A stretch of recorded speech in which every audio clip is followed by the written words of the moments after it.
Okay, so let me go over a few of your questions. What I want to do today is actually read the story of Babel in parallel with the story of the call of Abraham. There are some connections or contrasts, right? There are two spiritual paths, right, here that are being described. Remember, the Babilions are religious people, right? This is a religious, how do you call it? Work that they're doing. They're building what is called in ancient times a ziggurat, right? This is a temple. There's evidence that the Tower of Babel was actually one of those, can you see what I'm doing? Like if you've seen an Aztec pyramid, it's the same structure, right? There are many, many structures like this throughout the Middle East, throughout the region of Shinar, which is present-day Iraq. You see many of these kind of pyramids, right? These were actually temples. So what these guys are building is actually a temple, right? So it's more than just technology or civilization. There's a religious element. So we have this path, right, that is described here in the Tower of Babel, and the issues that God has with it. And then you have the path of Abraham, which I will contrast today. But first, let me go into some of your questions, which are very good. Okay, so a lot of you mentioned, right? I liked actually what Wagner wrote. He's asking, right, after God is dissatisfied with the tower, he says, why did God come down, right? Couldn't God just stay in his throne and, look up, look down, right? Why does he have to actually come down? I'll quickly answer that one because I won't spend too much time on it, but there's actually, this is one of the ironic moments of the text, right? Here they are, they built a tower which is supposed to reach the heavens, and God is like, has to come down, right, to reach them. So it's kind of a little moment of irony, right, where it shows that they didn't get that far if God actually has to come down, right? So Wagner, that's in answer to your question. Where are you? I don't see some of your faces. Come back, guys. Goldstein, Norena, Kestenbaum, Rubinov, Pierre-Antoine, Sosa. I need to see your faces. Thank you. Okay. Now, a lot of you were asking, right? Oliveira, Granick, right? Why is God not happy with this project, right? And Granick goes, right, a little, he develops, right? It seems that they're doing something good. They're uniting. They're working together. There's peace on earth, right? Finally, people are working together, and God, the eternal, right? He's never satisfied, right? In that way, maybe God is a woman. He's never satisfied. No matter what you do, he's not happy, right? So why? What is wrong with this project? We're gonna get there. Let me just finish listing a few of your questions, right? And then Kestenbaum, right? He's reflecting now on why they are scattered. What is the connection here between this punishment? What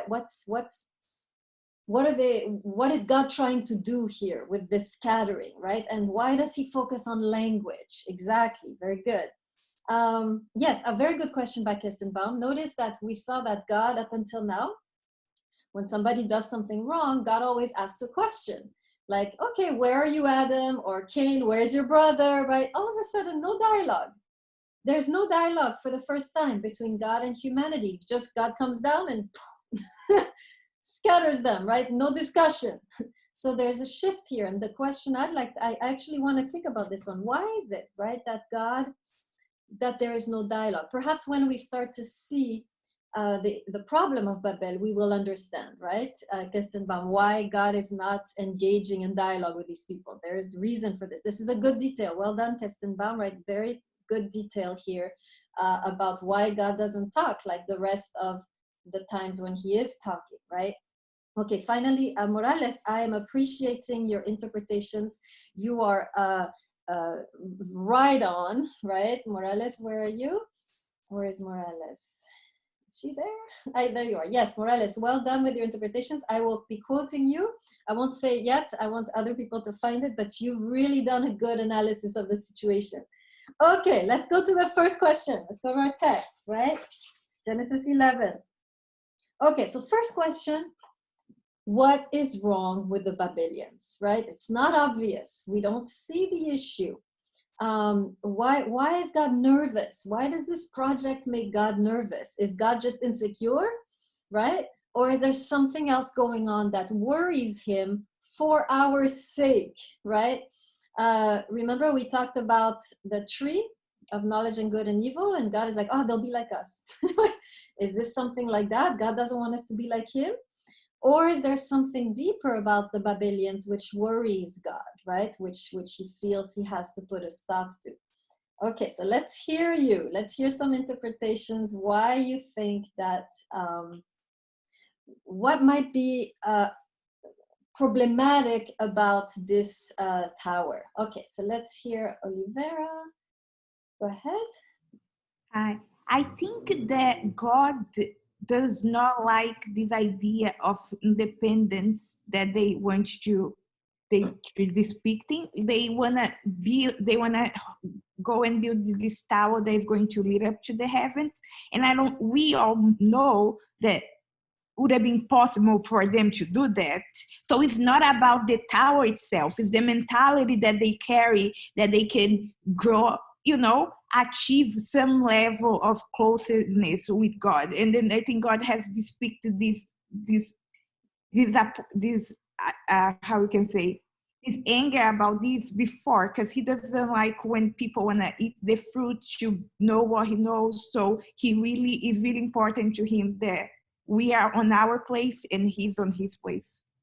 Yes, so I would ask them to you, but why? Why can't we reach God? Like, I want to reach God, right? What's the problem? Here are these people trying to connect to God. Remember, there's just been a big flood, right? God, in a way, there is a kind of absence of God right now, right? God is not hanging out anymore like he used to, right? And here are these people trying to reach God. What is so wrong about that, right? That would be my question, my follow-up question, right, to you. Let's see, there's a few more. King? The Babylonians are doing the classic human move where we value technology so much, and Nietzsche talks about it, where technology is trying to replace God through their engineering. They're trying to overthrow God because, and this I didn't come up with this on my own. I was reading off Wikipedia that they were trying to prevent a second flood. So that leads me to think that maybe they're trying to reach God through this tower to kill him, I guess, because if you reach him, I guess you could fight him or something. Okay, good. You were right on the first time. On the first thing that you said, you were connected to the test. The second one where you said they're trying to kill God, I don't see that. But Also, I want to say that it's blasphemous and that these are ancient Sumerians making a ziggurat, yes. And they're not Jews. No, yes, absolutely, right? Although we see when we look at the genealogy, they're the descendants of Shem, so they are Semites, if I'm correct. So not Jews, right? But Semites. The Sumerians were not Semites actually, but anyways, they all blended over there, so it doesn't really matter. there were a lot of them all mixed up doing the same thing over there. So okay, so here's a question, right? Why? So King brings up an interesting topic, technology, right? We do have something here that speaks to that, right? Instead of picking up stones like the ancients used to do, they have a way of making the stone very strong. They have a way of creating very strong material which will allow this structure to stand, right? So this is there's an issue here, certainly with technology. You should be thinking of Prometheus, right? Who stole the fire, right? Or all of these myths, right? Where the human beings are trying to steal, technology, basically, right? So they can survive. So here's the issue. What is the problem with technology? Why can't we have, fire and bricks and stronger ways to build, right? That's the question I'm leaving still hanging, right? As I go around, maybe one of you will have the answer. Okay, stage, go ahead. Well, I wanted to address the other. We're still talking about why I was wrong. Well, if we track back to, you told me we can't refer to the text other that we didn't do, but we can refer to what we already did, correct? Okay, excellent. if we go back to, I believe it was either chapter 1 or 2 of Genesis, God says, fill the earth and subdue it. However, what they wanted to do was they wanted to stay in one place. They said, and I'm going to quote right here because it says, come, let us make bricks and bake. No. Genesis 11:4. They now said, come, let us build a city for ourselves and tower to the heavens. Let us make a celebrated name for ourselves so that we will not be scattered over the entire face of the earth. God, however, wanted people to be scattered.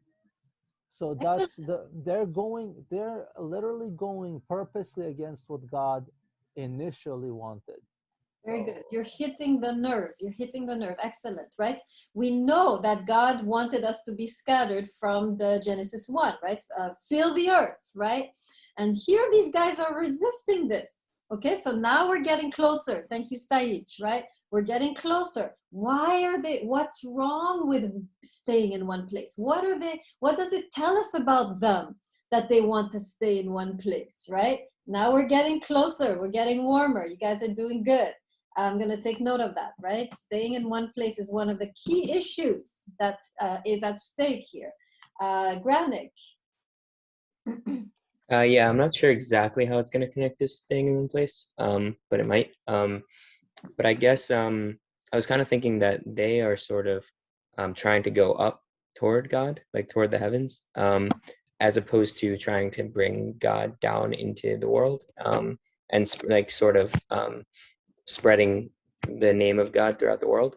And that it's sort of, I don't know exactly what the issue is, maybe selfishness in a certain sense of like, sort of like they're kind of only worried about their own development and their own relationship with God, as opposed to trying to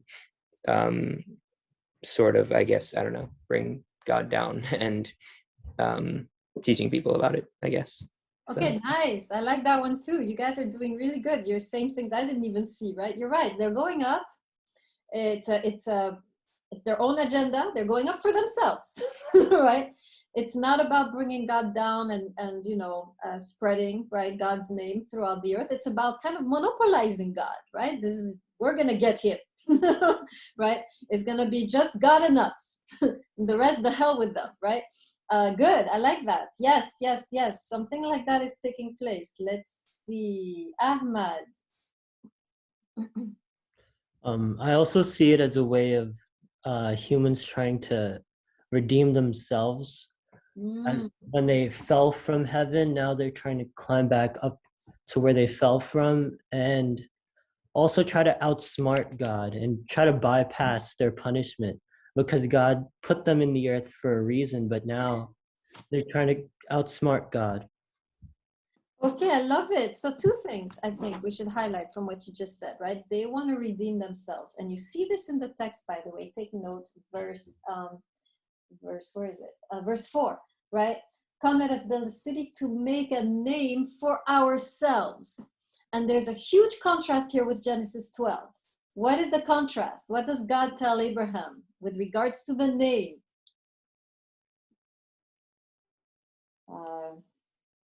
Kind of want to call, let me just leave it hanging so I can get other people. But does someone want to answer that question with regards to Genesis 12? Just put your hand, wave it like this to me if you want to answer that. Okay, Goldstein, go ahead.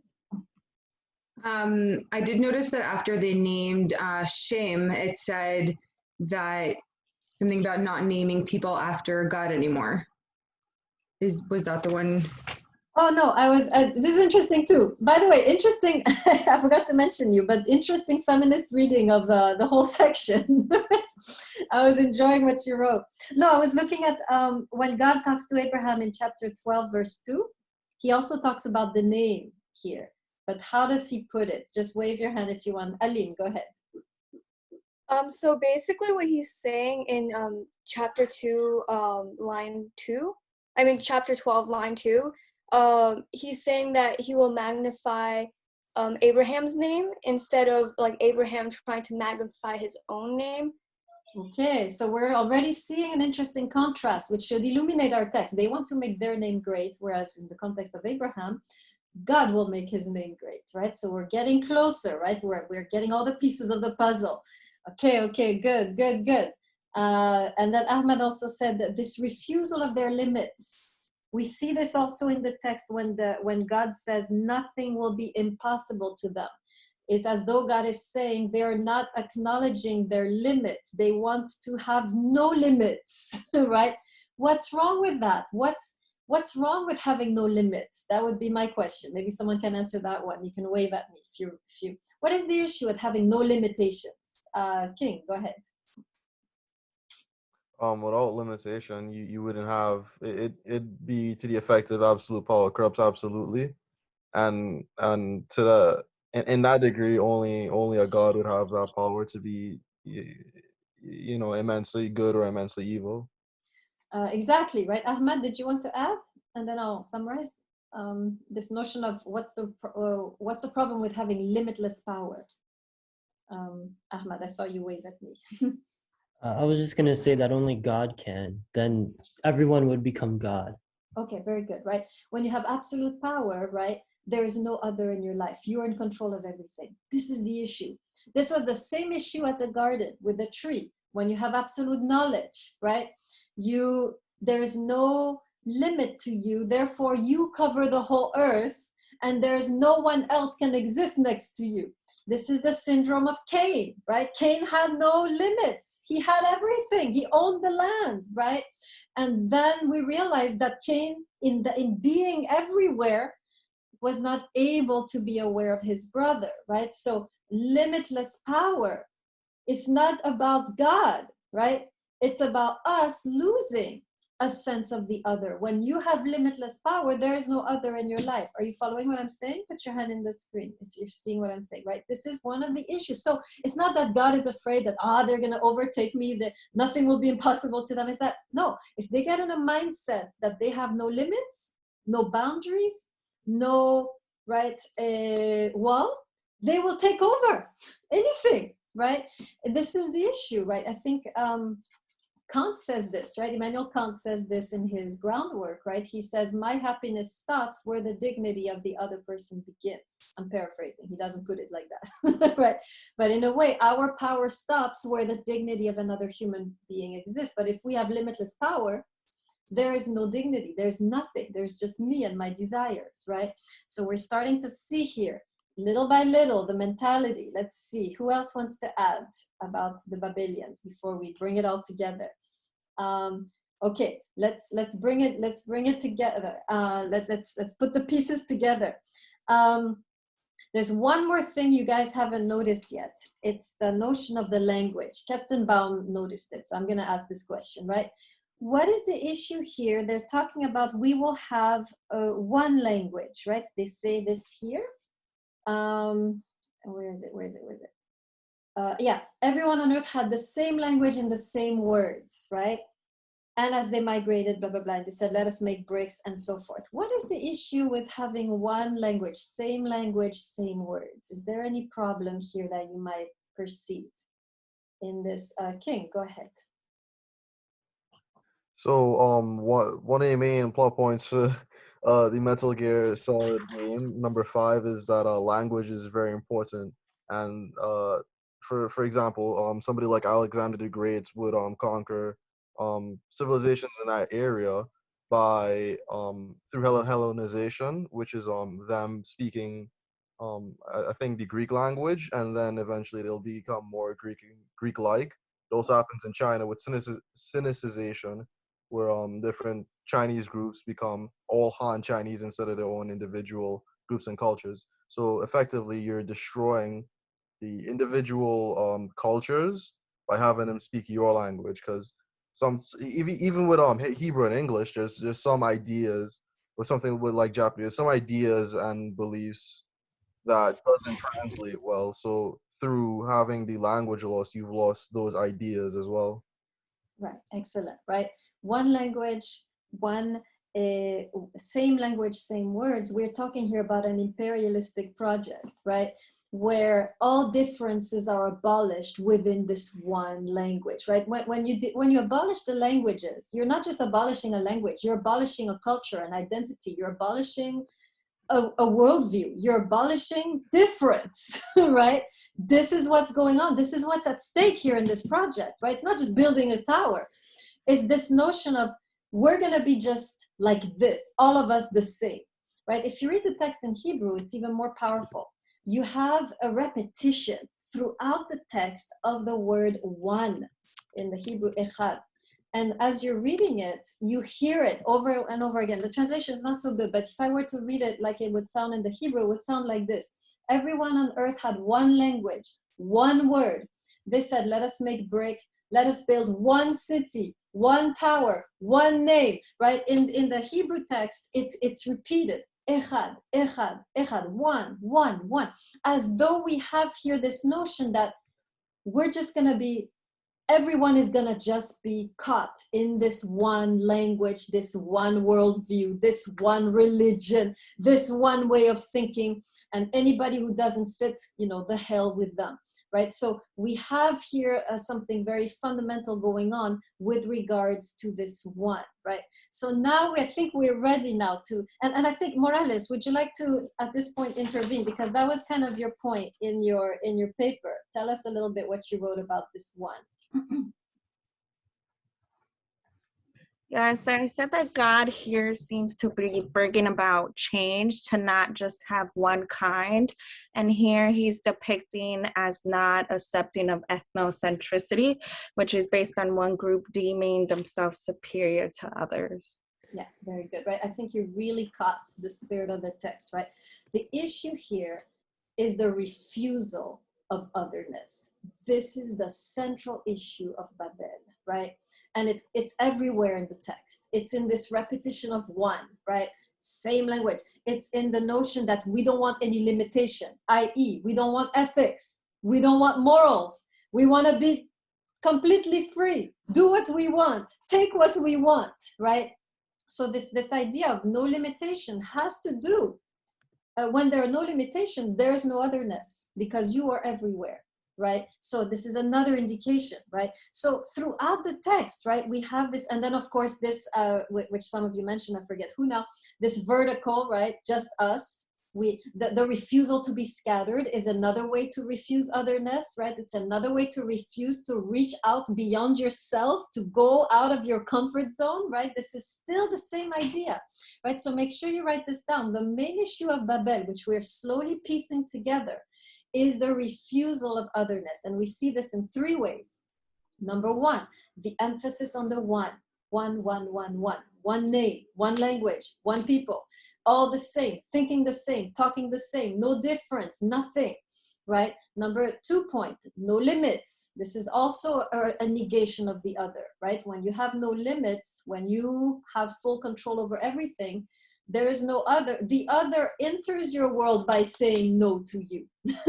The other is what puts limits on your life. Just, start dating and you're going to see how the other puts limits on you, right? So that's the second element. And third, the refusal of being scattered, right? The refusal of leaving who I am to reach out to something new. The refusal to leave my comfort zone. The refusal to transcend myself towards the other, right? That now we are ready to understand the punishment, right? Now I think based on what we just said, right? This, and by the way, this temptation that we're seeing in Babel, we see it everywhere, right? We see it, like, I think King made a really good point when he talked about China, when he talked about, what was the other one? What was the other country, King? It was ancient Greece with Alexander. Yes, ancient Greece. The way now today, even that American culture has taken over the world, right? Or when you had European culture taking over the world through colonization, right? Yeah, with like France or Great Britain having their languages all over. Exactly. This is a tendency. One language, one people, no difference, no limits. If you look at the history of the great nations, right, who conquered the world, this is Babel each time, right? the refusal of the other is a barbarian, we need to integrate them or expulse them or burn them, right? Everyone should think like us, talk like us, reason like us. This is the history of mankind, right? And here we see God getting worried, right? He's not comfortable with this, right? And by the way, this is beyond political conquest. You have a religious conquest has the same structure, right? One religion, let's all be Christian, right? Let everyone be Muslim, let everyone be Jewish, right? Around here, right? So this idea that we have to have one way of worshiping, one way only of seeing God. We see this also in the religious totalitarianism, which throughout history has also manifested itself, right? From the Inquisition to the Muslim conquest to today's notion, that we need everyone to be a democracy, right? It's everywhere, right? Each time you have one nation saying everyone should be like us or they're barbarians and they don't exist, you are in the mentality of Babel, right? And this is why now we can understand better the discomfort of the creator, right? Who himself has created diversity. And I was like, wait a second, this is not working, right? So now we can better understand the punishment, right? There are two punishments, the mixing up of language and the exile. Now can someone tell me what is the punishment doing and how is it in a way redemptive instead of just punitive? Kirstenbaum. I first just quickly say something else that's somewhat related. How up until this point, there's been two biblical narratives, Adam and Eve, and the story of Cain and Havel. And in both of those cases, you have individual characters acting out of self-interest, right? Eve does her own thing, Adam sort of does his own thing, Cain does his own thing, Havel does his own thing.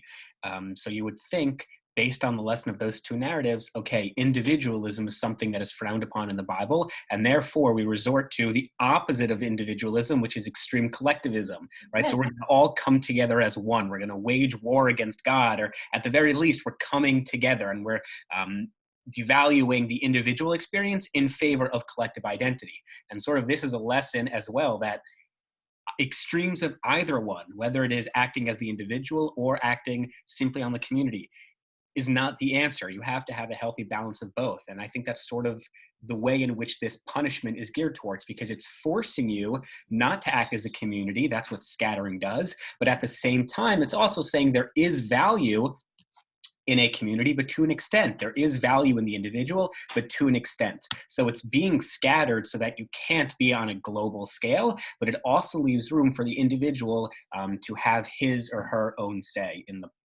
process of life.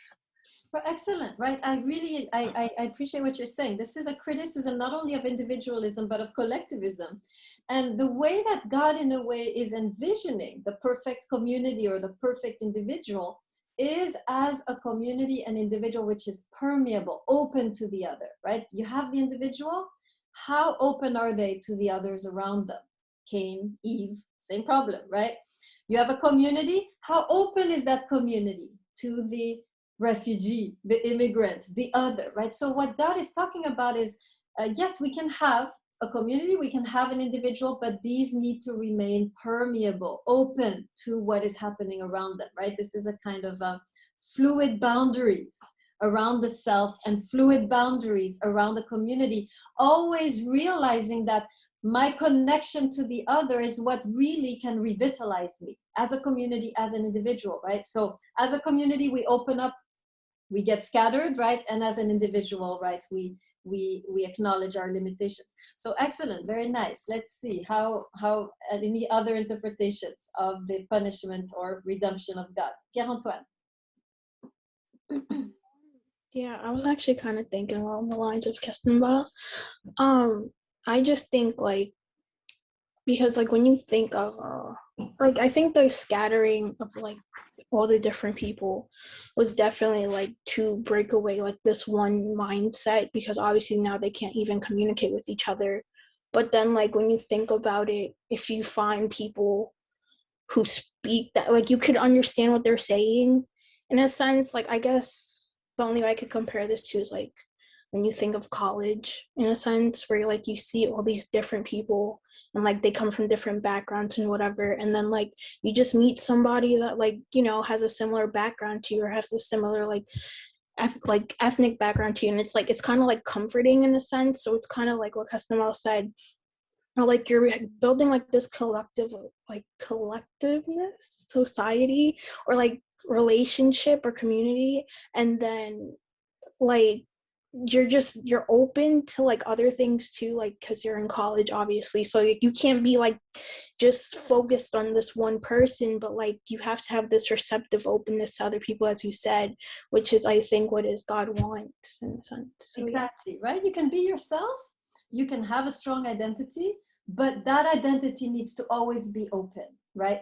There's a beautiful story that the tent of Abraham had 4 doors.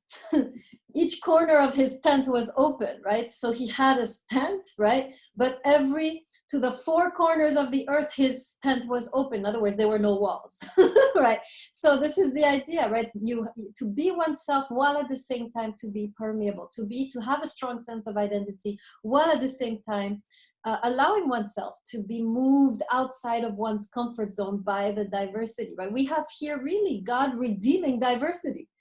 God standing for diversity, saying, no, don't all say the same thing, think the same thing, worship the same way, right? I love diversity. There's actually let me just say something before I get a few more of you. There's a beautiful idea in Sufism, which is a branch of Islam, and I'm sure whoever is from the Muslim background, you will find this familiar, is that there's this idea in Islam that God created diversity, right? That he created the different religions because he wanted to be praised in many different voices, right? And so this is why in Islam there's a tradition of respect for the different religions, because it is believed that God created them. He loves diversity, right?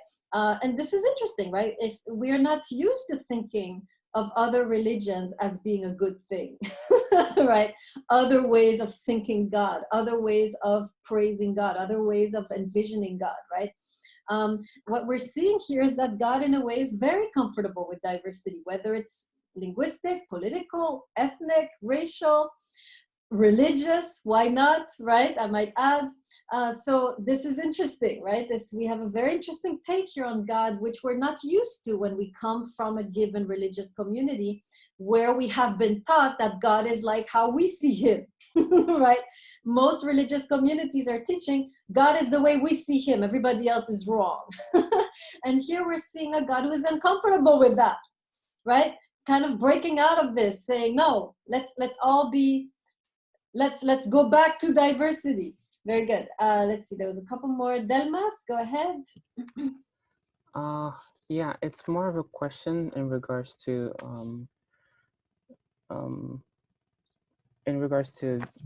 God having to differentiate from one language to many different language.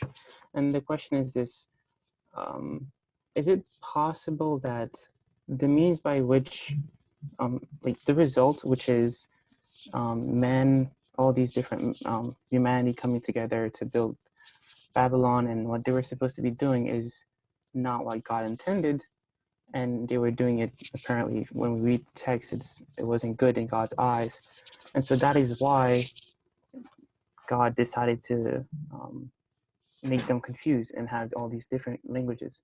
But then it doesn't say, or it doesn't imply that the means by which they were doing this was bad, like the one language. It doesn't necessarily say that it was bad. And I guess that's the part I'm a little concerned about, right? Because God did not want to confuse the language, but it seems like man left them no choice. Yes, you're right. There's nothing saying in the text that one language is bad, but we have some linguistic, the repetition of one is telling us, the author is pointing out something between the lines. We should be reading that one might be the issue here, right? And that's why I followed that direction. And then the fact that God confounds the language tells me that the one was a problem. Does that make sense?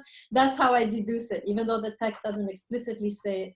The fact that it repeats it and then shows that God destroys that, right, is telling me, okay, what's wrong with the one? What's happening? And then King, right, really, and Morales also really clarified, I think, what's going on. It's this kind of tyranny of sameness, ethnocentrism. This is a critique, right, of that. Does that make sense, Delmas? Okay, thank you. Better? Okay. Good. Let's see. Okay, let's see who else hasn't spoken for a while. Granik. Yeah, so you mentioned a story about Abram that he had four doors in his tent or whatever. And it reminded me of another story from the Talmud, I think, that in Sodom and Gomorrah, they would like if you were too tall or whatever for the bed, like if you didn't fit on the bed, they would cut off your legs. And if you were too short, they would like stretch you out so that you would fit. And that's just kind of the same idea of like, not being willing to accept people for who they are and what they are, and just kind of fitting them into this little box, literally. And it's interesting that Abram is like that was his like arch nemesis, sort of, in a sense. Excellent. Yes, the story Granik is talking about is how foreigners were treated when they arrived in Sodom and Gomorrah, right? Foreigners would arrive and the Sodomians would be like, sure, you can come, we'll welcome you here. Here's a hotel room, here's your bed. Now, if you're too long, we're going to cut off a bit, right, if you don't mind. And if you're too short, we're going to stretch a bit, right? This is what the rabbis are saying is that the issue with Sodom was that they were not able to accept difference. Everybody had to fit within their framework, right? Same sin as Babel, right? We have the same atmosphere in Sodom and Gomorrah as we have in Babel, and perhaps this was the true reason why God destroyed the cities and not what some people speculate, the homosexuality, right, that was taking place there. Great. Let's see. Stage, I haven't heard you in a while. Go ahead. Actually, I have to disagree very much in both Sodom and Gomorrah and the one not allowed to bring up other scriptures. But anyway, as Sodom and Gomorrah, I'm gonna have to let that go. As for one language, that is not, with all due respect, that is not true. You can have other what's it called, cultures, and have one language. There's no problem with that. There's a lot of people who speak English and have their own culture. Jews have their own cultures. We all speak English. Black people have their culture. I have my own culture. Everybody has their own culture, can have their own culture, and speak the same language. Half the world speaks English and has the same culture.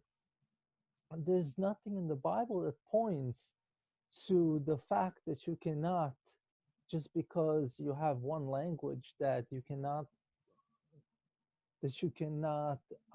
be diverse in any way. The only reason why that it hints there, why they wanted, like I mentioned before, they wanted to do what God did not want. Second, they wanted to be, somebody already mentioned, they wanted to be where they shouldn't. They wanted to make a celebrated name for themselves. The only one who deserves celebration of the name in the way that they wanted it is God himself, Yahweh. However, when it comes to languages, let's keep in mind that we learned 1 through 4, God created Adam and Eve and they spoke one language. There was no problem there. So they didn't speak much, did they? Well, regardless, they spoke one language. And before the Tower of Babel, they all spoke one language. We gotta also keep in mind that this was also before flood. All people spoke one language, but when it came to Tower of Babel, that's where they wanted to actually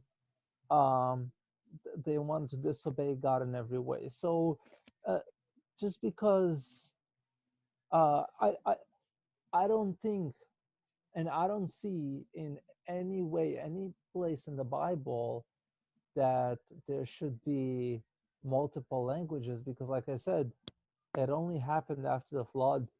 everything else was fine, aside from the Nephilims, of course, and everything. But they all spoke one language, and it all worked out. I mean, I mean, paganism and everything was wrong, but people people were together. That doesn't mean that they weren't spreading across the earth. In that particular case, in Tower of Babel, they wanted to come together. Everything else before the flood, one language functioned quite well. So you bring up actually an interesting point, which will lead us into Abraham, actually, right? You mentioned something which we haven't focused on, which is the notion that they want to make a name for themselves. And I want to take that direction briefly before we end the class. So yes, absolutely, right? When you contrast Babel with Abraham, right? There's one marked contrast, which I want to emphasize, because when we study the book of Ecclesiastes, we're going to find this contrast again, right? This is the contrast between striving, making my name great, and receiving the greatness from God, right? So let's talk a little bit about these two mentalities. Look at the contrast, right? Let's make a list of the contrast between Abraham's journey and the journey of the Babilions. I wrote myself like a little chart. So let's make a chart, because this will give us an entryway into what we'll do later with the book of Ecclesiastes. So can anyone give me some contrast between Abraham's journey and the journey of the Babilions? There are several ways we can see a difference between two ways of dwelling in the world, right? So let's see, who has some hands? Okay, Rubina, go ahead. I would say that the difference between Abraham was that he was actually devoting his life to benefit not only himself, his community, but also God. But yes, let me add to that. You just gave me an idea, Rubina. Thank you. Were you done, first of all? Were you done with what you were saying? No, the other one, they were more trying to benefit themselves. It was more of like a selfish sort of act. They were trying to make themselves look better, feel better towards themselves and others, but they were also trying to go against God. So their mission in life almost had no point. They were just there to exist. Abraham's mission was to do something holy, to do something creative that would benefit everybody, which was a selfless act. Yes, excellent, Rubinov. I was actually unclear, and you really cleared it up for me. Look at, they want to make a name for themselves. Now look at chapter 12. When God says, I will make your name great, he continues and he says, I will bless those who bless you, curse those who curse you, and all the families of the earth, right? I'm in Genesis 1 to 12, 1 to 3. All the families of the earth shall bless themselves, right? So in other words, Babel is thinking, my name, our name great, right? Abraham is thinking, all the families of the earth. That's the first contrast. Make sure you write this down. So Abraham, in a way, is thinking in terms of everyone, the cosmos, right? He has a sense, there's a concern there for the world. The Babilions is just me, right? Excellent. Second, other differences. Alim, go ahead. So this was like blaring out to me. I think it's before that, the one that we said. So in chapter 12, the first line is, and the Lord said to Abraham.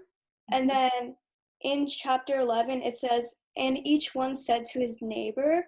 So I felt like, and then they in that line where it says, and each one said to his neighbor, they gave like the prospect of what they're doing. And then similarly, the God is telling Abraham what to do in this sentence. So this structure was like very apparent to me, and I kind of concluded maybe this is a stretch, but maybe it's like idolatry in that the person is taking the place of God, in that they're prescribing things to others.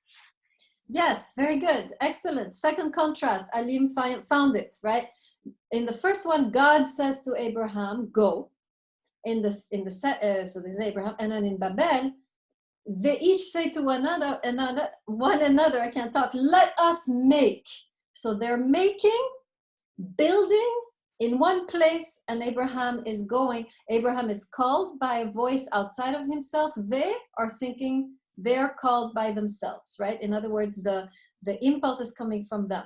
So you have this going out beyond myself, called by another, and here we have us deciding, us setting the agenda, right? Okay, that's difference number 2. Abraham is called out by a voice, Babel, they're setting their own agenda. Excellent. Couple more. I know there's a couple more differences. Kestenbaum, go ahead. There's an obvious difference you guys are not seeing or not saying. Well, I don't know if this is the obvious one, but Abraham obviously starts off as an individual. The Babylonians start off as a collective, as a community. Yes. Also, the motivations were totally different. Abraham started off as a truth seeker. He wanted to understand how the cosmos work. You know, who's in control of it? What happens when the sun disappears and the moon goes up? How does that happen?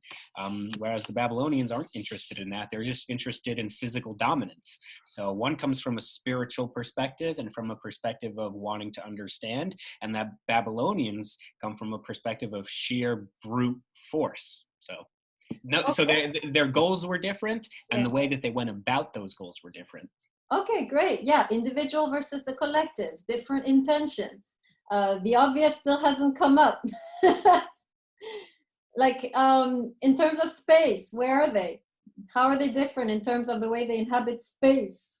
I'm giving you a hint, Granick. In Babel, they're kind of like we talked about, they're staying in one place, where I think that's not where they started off, but they're kind of settling down, and where, you know, they're not moving around. But Abraham is like sort of, he's moving all the time, and it starts off with him being called to move and to go somewhere else. And his whole journey is like moving around the land, and, you know, never really sitting still. So he like gets to really he never feels he always is the other, in a sense. Yes. Excellent. Absolutely. You have here and throughout the book of Genesis a theology of exile, right? Exile versus staying in one place. This is one of the main messages of the book of Genesis. Everyone is in exile in Genesis. Adam and Eve are in exile. Cain is in exile. The Babilions are thrown into exile, right? Abraham is in exile. Isaac, Jacob, everybody, Joseph, right? So we have here, this is one of the most central ideas of the book of Genesis. We have a spirituality of exile versus a spirituality of the institution, of the sameness, of staying where we are, right? You have a veiled criticism of institutional religion versus religion as a path or as a journey, right? There are two ways of being religious. Belonging to a collectivity which says our way is the only way, or being in constant journey, right? Make sure you write this down, right? Because this is one of the main lessons, I think, in terms of the spiritual journey. This is one of the main lessons of these two stories read together. On the one hand, the collective, here's how we see God. You need to see like us. There's no other way. God said this, and that's how it is. Everybody else is wrong, right? And we're going to be here and not move, right? And then you have this Abraham telling us, right? No, the spiritual path is a constant evolution. It's a constant becoming. It is revelation upon revelation. You're always seeing something new. You're never sure of yourself. You never reach the end. You always have questions, right? And you're always learning something new, right? This is the two paths that we have here, juxtaposed, right? Let me add something. If you want to look at it, this was religiously. If you want to look at it existentially, first path, I'm in control of my destiny. I can make my name great. I got this, right?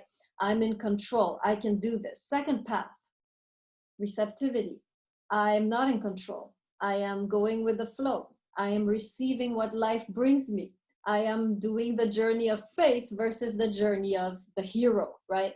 These are two other ways of living, right? The first way is you're striving to make it happen. It's a life of effort. It's a life where I'm going to make it happen. Second life, I'm receiving. I am living in a state of grace. I know that I can accomplish nothing on my own. Life will bring me what I need, right? You see these two existentially, right? You can also see these two texts teaching us two ways of dwelling in the world, right? I'm emphasizing the second one because we'll see it in the book of Ecclesiastes. The strivers versus the receivers, right? There's two ways to live: striving, grasping, making it happen, or receiving, living in a state of grace, living in the gift, right? That life is granting us, right? These are two different ways of inhabiting the world, right? Which we'll talk about, and two very different spiritual journeys also. Good, let's see. There's a few more. Norena, go ahead.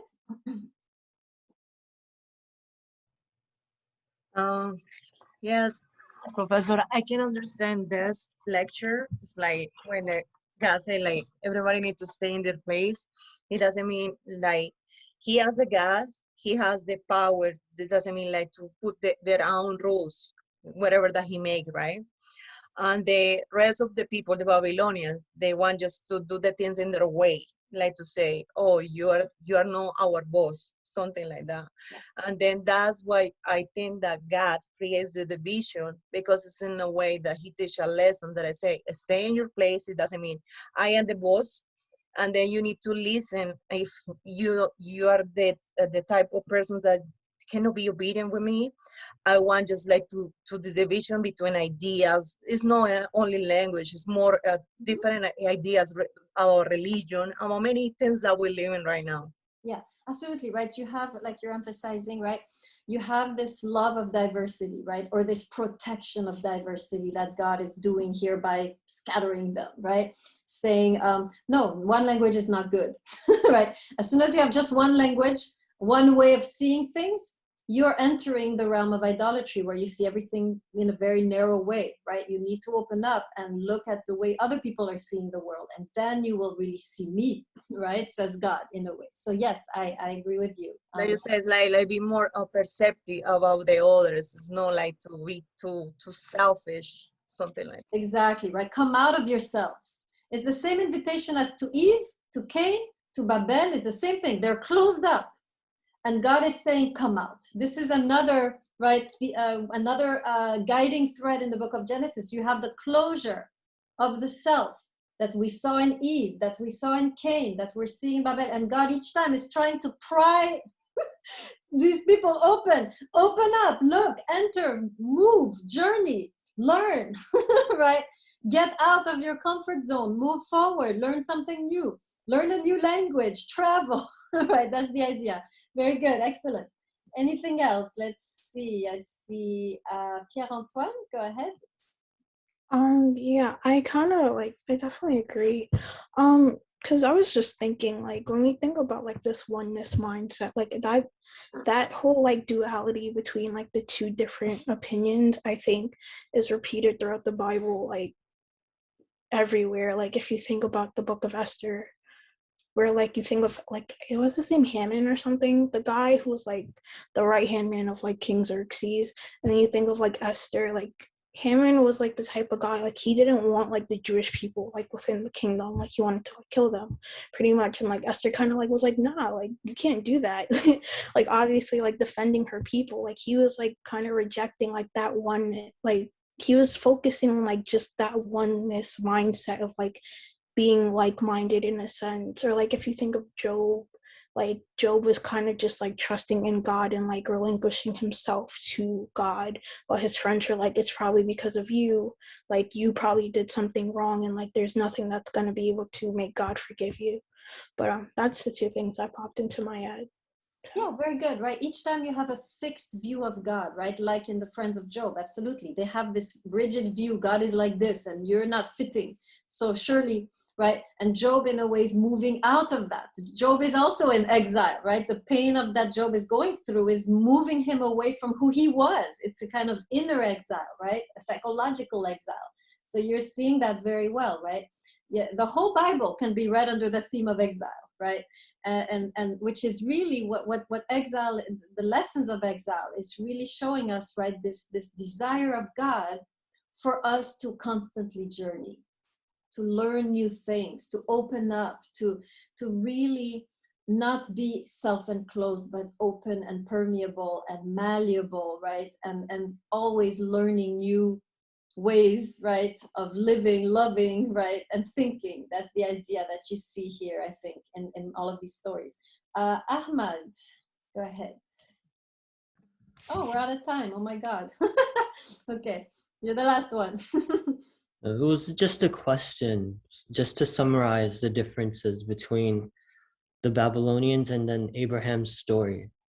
So what I got is it that when the Babylonians wanted to just fixate and settle in one place, is that synonymous with trying to immortalize what is meant to be temporary? Whereas, and then Abraham's story is one of traveling, and that acknowledges the ephemerality of life. Yes, you're already in the book of Ecclesiastes. Congratulations, Ahmad. That's really where we're headed, right? This is the false security, right, that the Babilions are building versus the realization that there is no security. Life is, you know, a breath, right? So yeah, absolutely. I think you understood very well this is one of the ways to see this text. Absolutely, Ahmad. Very good. Okay, so we are out of time. Your test is coming up. You have 3 questions to choose from. Let me just go over them really quick. The first one has to do with gender. When you do these questions, right, I need you to give me first a good explanation of what we talked about in class, right? So first question, I do need to hear what we said about Genesis 1, 2, and 3 about gender, right? You can contrast it with Aristotle, that's nice. And then you tell me, right, where are you? How did any of this shift you, if it did, right? The second question has to do with the mentality of wisdom literature. What mind shift do you have to make, right, to enter these texts, and how much of a challenge was it for you? There were 2 lectures on this, right? The first lecture had to do with the wisdom literature, difference between wisdom literature and the rest of the Bible. That was the first shift. And the second had to do with, remember the Forbidden Garden? There's no recording of this, sadly, because I lost it, but we had this whole notion of leaving behind, right, entering the garden. So you need to talk about these things, and then how was it, then you become personal. So at least the first part of the exam is always the summary of what we did in class, and then you reflect on it. Last question, exile, right? We've been talking about exile now forever. Adam and Eve, Cain, Babel, right? So there's clearly a kind of theology of exile in the book of Genesis. Tell me about this, right? Why is exile emphasized? What's behind exile? Why is God exiling all these people, right? And then are you in exile, right? And how is this exile connecting to the exiles of these guys? Make sense? I think you have to do about 1.5 pages single-spaced, not less, please. You can do more, but not less. We have a reading assignment due Thursday as well. Yes, please. Can you read the poems of Inanna that I put on Blackboard and prepare something on that? Yeah. And then that way you're familiar with it. And then I will be lecturing on the Hebrew goddesses. I will introduce that, and I'll be referring to that poem. Okay, any other questions about the test? So yeah, I want to emphasize, right, very carefully, first part of the test, you are really bringing in some of what we said, and you can get it wrong, right? If you get it wrong, you get a point. This is not just a reflection paper. This is both a summary of what we did, and then you reflect, right, on this solid foundation, which you need to get right. Very good. Okay, Ahmad, do you have a question? So in all, there are 3 questions? Yeah, and you pick one. Oh, just one? Yeah, so yeah. Just pick one. Either gender or wisdom literature or exile? Yes, exactly. Could you please go over the exile question? So can you read it? Do you have it with you? I wrote them in the announcements in Blackboard. Oh, they're there? Yeah. The questions are in Blackboard in one of the announcements that I did. So the one on exile, just if I remember, yes, thank you, Alim. In the chat, she says, what is a Hebraic view of exile? And then do you feel, then there's you, right? So you have to first, at length, at least half of your essay should be the summary of exile, the Hebrew view of exile, Why is it positive? What are the, you know, shifts that exile create, positive, redemptive elements of exile, right? And then second part of your essay, I would say like 2/3 / 1/3. 2/3 is going over the content, 1/3 is your reflection on it. I would put it like that. I would distinguish it like that. Delmas, you have a question? Yeah. You mentioned something about being part of the garden for question number 2. I don't quite remember this. Hold on, let me mute everybody so I can hear you. Oh, it's you. You're the one making all that noise, Delmas. Okay, go ahead, talk. Yeah, sorry. It was, you mentioned for question number 2 about the garden, some about, I don't remember that. Remember the 4 rabbis enter the forbidden garden? One of them goes crazy, one of them loses his faith. Oh, Do you remember that? Were you there? okay. Yeah, it's just the analogy doesn't come quickly. Yeah, and sorry, I don't have that lecture anymore. That got lost. But if you have good notes, you can do that. And then I talked about what does it take to enter these texts, and that's Okay. part of your answer. Yeah. Okay. Good. All right. Good. Thank you. Ahmed, you still have a question? Okay. All right, guys, you can go. I will see you next in a couple days. Enjoy the poems by Inanna. They're kind of X-rated, but we have to go through this. So parental advisory for the poems of Inanna. We're entering a very different dimension now. All right, guys. Whoever needs to go can go. I'm stopping the recording.